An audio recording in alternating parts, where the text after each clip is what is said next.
Senator Ted Cruz, how are you, sir? Mark, I'm doing terrific. How are you? I'm doing great. It's a sad day, really, when the Senate has to have a hearing on the First Amendment and free speech on college campuses, isn't it? You know, it used to be just an accepted proposition. It was understood that when you and I went to school, we would have vigorous arguments. We'd have protests. We would have people who were passionate on both or multiple sides of issues. But that's what college was all about. You look at so many colleges and universities now, and the faculty and the administrators are afraid of debate. They're afraid of disagreement. That they are, far too many of them are hardcore leftists, and they use the punitive power of the university to punish anyone who disagrees with them, and to silence speakers who dare disagree. And it really is inconsistent, not just with the First Amendment and the Bill of Rights, but it's inconsistent with the fundamental mission of a university, which is to train young minds to think and for help young people discover what they believe. Is there really anything the Senate or the Congress can do about such a thing, and what might that be? Well, it's a good question, and the short answer is I don't know. I mean, we had a hearing in the Judiciary Committee today, which one of the things we can certainly do is shine a light on. And I think the hearing was worthwhile. We heard from students who had been silenced. We heard from lions of the First Amendment, people like Floyd Abrams, people like Professor Eugene Volokh, talking about the consequences of stifling people's free speech. And I do think shining a light on it, this often happens in the darkness and relative safety of the faculty lounge room where everyone agrees with them. And the Senate has a role of drawing public attention to it. And, that's something obviously you do every night, and a great many other people do. Whether there are additional steps, look, that remains to be seen. We have certainly seen when universities have abused their authority. We've seen the Senate and the Congress use federal funding as a way to rein them in. And, one of the things we heard about in the hearing today was how the Obama administration used federal law, particularly Title VII and Title IX, to effectively encourage, if not even bludgeon, some of these schools into adopting these speech codes, which, if that's the case, that's something that needs to change. And both Congress and the administration should look at it, and I hope will look at it. I don't know what the answer is either, but whenever you have increasingly centralized government control, whether it's education, whether it's the school lunch menu, whatever it is, the left is very good at consolidating power. So, I did some research on the faculty in these Ivy League schools and so forth. It's a very incestuous situation where faculty hires faculty from the schools that they went to, and the deans and the faculty leaders, they're ensuring that kind of thing occurs. The administrators, for the most part, come out of the faculty. And so, we're going broke as a nation subsidizing these colleges and universities. They do this empire building. They get bigger and bigger and bigger. We've essentially nationalized student loans. I mean, it's really something that needs focused attention, isn't it? It is, and, much of this grew out of the 60s, where you had the campus radicals, the leftists, whether hippies or some were Marxists, that ended up infiltrating and ultimately seizing control of so many university faculties. And once they had control, they often don't try to advance their position through reason and logic, but rather through brute force and power. One of the witnesses at the hearing today was a young man who is a senior at Williams College, a very well-respected, very academically rigorous liberal arts college. He's an African-American who described himself as a liberal Democrat.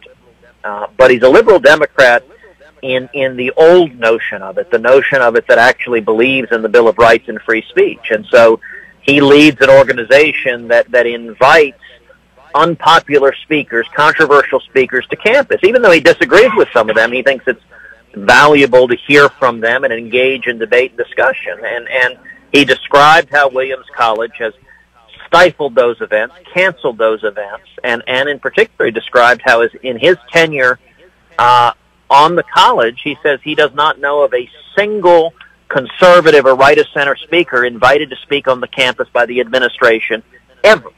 That is a sad statement when you have faculty and administrations that are engaged in indoctrination rather than teaching. Look, you and I, if we were running a college, we wouldn't want to bring in just conservative speakers. You're not training people if they only encounter people that believe one set of views. You want to, when I was in college and law school, I took courses from Marxist professors. I suspect you did as well. And I'm glad that I did. It was good to encounter those views. But if those are the only views you encounter, then you're not getting an education. You're sadly just getting indoctrination. Well, I didn't get to go to Princeton and so forth. I went to Temple University, where every other professor was, in fact, a Marxist, whether you liked it or not. Let me ask you a question on the issue of health care, not to put you on the spot. This process is troubling to a lot of people. In other words, the secrecy, which we condemn the Democrats for, I get it. You know, McConnell wants to put something together and then try and force everybody to vote for it, I guess. But seems to me Mike Lee and Rand Paul and you, maybe a few others, are going to be under enormous pressure, given how tight the vote is in the Senate and given how the Democrats have been conducting themselves. So how do you see this playing out? Well, let me agree and disagree. On one level, you've got a number of Democrats who are attacking, saying, gosh, we need to debate this issue more. And that, to be honest, makes me laugh out loud. I think there is no political issue that has been debated more in the last 7 years than Obamacare and the disaster that is Obamacare. We've had 3 major elections where Obamacare was front and center. The landslide victories in 2010, the landslide victories in 2014, and the presidential election in 2016. And, just a few months ago, I did a 2-hour town hall debate on CNN on Obamacare with Bernie Sanders. So on the underlying issues, we have debated this at great length, and the American people have repeatedly had the opportunity to express their views, and what the voters have said is Obamacare is a disaster and we don't want it. Now, getting to the specifics of the Senate. The working group that is meeting grew out of a working group that initially that I worked with Lamar Alexander to bring together. Mike Lee was part of it. Tom Cotton was part of it. Rob Portman was part of it. Cory Gardner was part of it. And it began as a collaborative process. It's grown into a larger working group that has been collaborative going forward. Now, here's the final piece. The actual bill text, as we're sitting here tonight, Mark, I don't know what's in the bill. The bill is being drafted by the Majority Leader, Mitch McConnell's staff. They have heard the views of all of the members. They've heard the views of conservatives who are focused on lowering premiums and giving more authority and flexibility to the states, honoring the 10th Amendment, honoring federalism. If the draft we see this week reflects those views, I think that will be a good thing. If on the other hand, if leadership disregards everything that's been said over the last 5 months, I think that would be unfortunate. Sitting here tonight, I don't know which one we're facing right now. But here's the problem, Senator. I don't know what's in it. Millions of people listening don't know what's in it, and we're going to have damn little time to figure out what's in it, apart from these broad statements of principle. I heard these broad statements of principle on the House side, and I didn't much like what I saw. So, as they say, the details are critical here, and absolutely.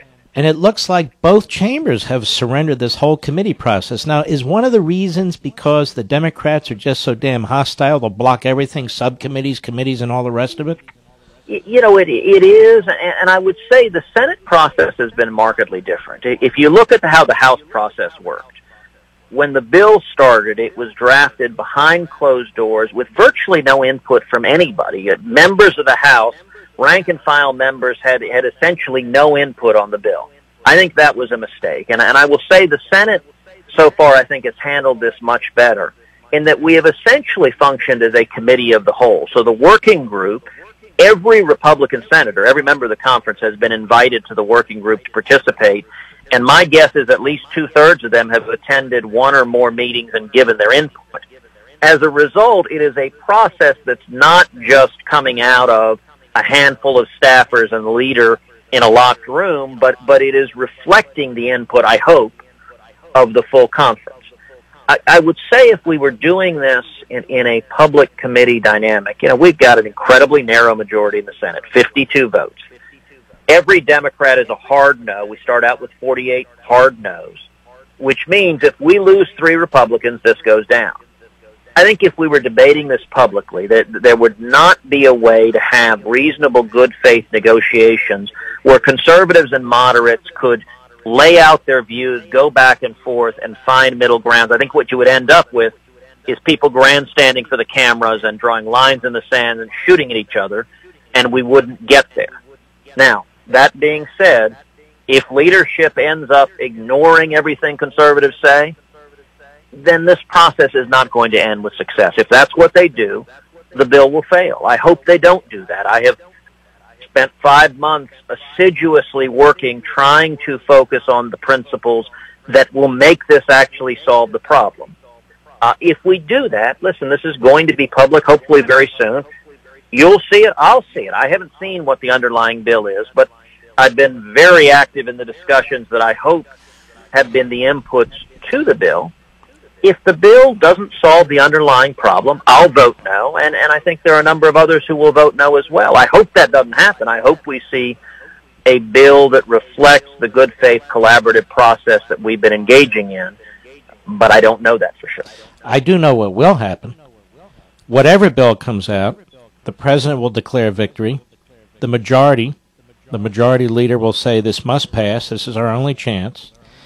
Will be told that it fulfills the promises of repeal and replace, regardless of what it is. I've seen this before. And, just call me a cynic, and we'll see how this goes. Now, the president said the House bill was mean, that the Senate needs to be more generous, and I cringed because I said the more liberal elements of the Republican Party, that is... let's head for the checkbooks. So I got very nervous about that, but we'll see how this plays out. And I absolutely do hope that we have enough time to take a look at this, meaning the audience, the American people, and so forth. But, I believe that we will. I mean, I can tell you from my perspective, I think there are 2 critical tests. Number one, that we need to honor our promise to repeal Obamacare, that's a central promise we made for the last 7 years. But number 2, what I think is vital is that we actually lower health insurance premiums. The single biggest reason people are unhappy with Obamacare is it's caused premiums to skyrocket so that health insurance is unaffordable.